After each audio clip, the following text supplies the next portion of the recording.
صاحب نے جس ریاست کی بنیاد رکھی ہے وہ سب کی سانجی ہے۔ جناح صاحب نے کہا تھا یہ ایک ناجائز ریاست ہے، تو جب جناح صاحب نے کہا کہ جناب ریاست ناجائز ہے تو میں اس کو کیسے جائز مان لوں؟ وقت مختصر ہے مسلمانوں، ایک چیز یاد رکھنا، یہ آگ، یہ شعلے وہاں پہ بھڑک اٹھے ہیں، 76 سال سے وہ لاشیں اٹھا رہے ہیں وہ فلسطینی بھائی، وہ عادی ہو چکے ہیں، لیکن جب چنگاری اس تہلیز پر پہنچے گی اور پھر آپ لوگوں کا بھی تماشا اسی طرح دیکھا جائے گا جس طریقے سے 57 مسلم ممالک نے گھنگرو باندھ کر یہ تماشا دیکھ رہے ہیں۔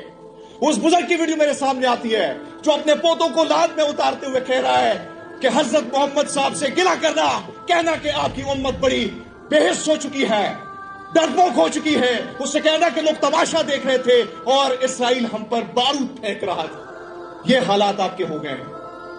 مقدمے کرتے ہیں ہم پہ، کہتے ہیں آپ پر مقدمہ کریں گے، کرو مقدمہ۔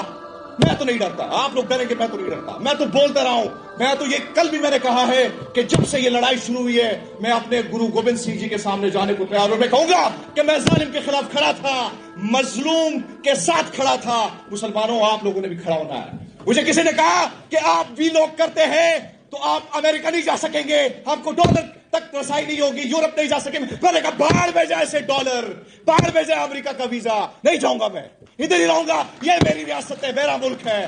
لیکن ظالم کے خلاف کھڑا ہونا یہ میرا سکھی مجھے سکھاتی ہے، یہ مجھے گرو گوبند سنگھ جی نے سکھایا ہے۔ میں نے اسلام کو پڑھا، آج مجھے اگر کوئی مسلمان نظر آتا ہے جو صبر، استقامت، یہ ساری چیز اگر مجھے نظر آتی ہے تو وہ مجھے غزہ کے مسلمانوں میں نظر آتی ہے۔ مسلمانوں جاگنا ہوگا آپ سب کو۔ یہ جنگ باطل کی، ظالم کی اور مظلوم کی جنگ ہے، اور یہ جنگ مسلمانوں کی جنگ نہیں ہے، یہ انسانیت کی جنگ ہے، انسانیت کا درد دل رکھنے والے لوگوں کی جنگ ہے۔ اس وقت آپ اندازہ لگا لیں کہ تمام تر دنیا میں سب سے زیادہ پہل تو پاکستان کو کرنی چاہیے تھی، پاکستان کو سفیر بننا چاہیے تھا، لیکن یہ کام افریقہ نے کیا۔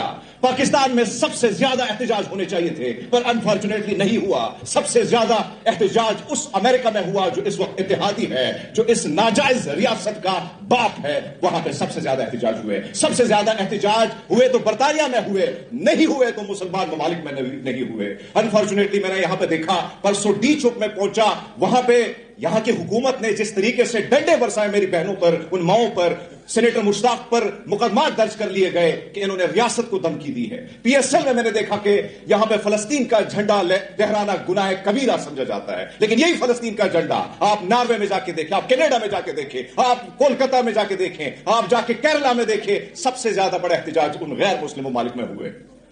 اب کل میں نے کچھ تصاویریں ڈاکٹر صاحب نے ٹویٹ کی تو میں نے جب دیکھی مجھے انتہائی دکھ ہوا۔ یہ قصہ اس لیے سنانا چاہتا ہوں کہ ہماری ایک بہن جو سکھڑی ہے، کینیڈا سے اس کا تعلق ہے، روبی کور، اس کو انویٹیشن آتی ہے، اس کو دعوت آتی ہے، کس سے؟ جو بائیڈن سے۔ اگر یہ کسی پاکستانی کو آتی ہے دعوت تو رال ٹپکتی، ادھر سے بھاگ جاتا وہاں پہ ماتھا ٹیکنے کے لیے، لیکن اس شیرنی نے کیا کیا؟ اس نے کہا بھاڑ میں جائے تمہاری یہ دعوت، نہیں آؤں گی میں۔ آپ نے ظلم بربریت کا بازار وہاں پہ گرم کیا ہے، آپ قاتل ہیں، نہیں آؤں گی میں تمہارے سیمینار میں۔